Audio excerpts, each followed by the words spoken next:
সামরিক হস্তক্ষেপে হুমকির মুখে থাকা ইরানের উপর এবার শুল্কের কোপ বসালেন ডোনাল্ড ট্রাম্প।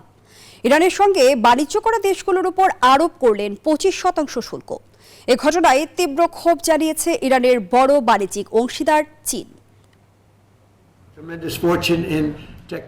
ইরানের বিরুদ্ধে হঠাৎই অস্ত্র বদল করলেন ডোনাল্ড ট্রাম্প। সামরিক পরিকল্পনার মধ্যেই বসালেন শুল্কের কোপ।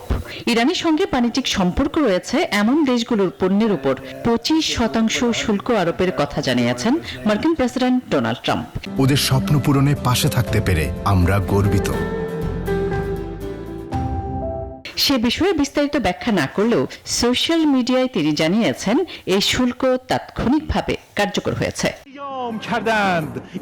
আর এই পদক্ষেপ এমন এক সময় নেওয়া হলো যখন ইরানে সরকার বিরোধী বিক্ষোভ টানা তৃতীয় সপ্তাহে গড়িয়েছে।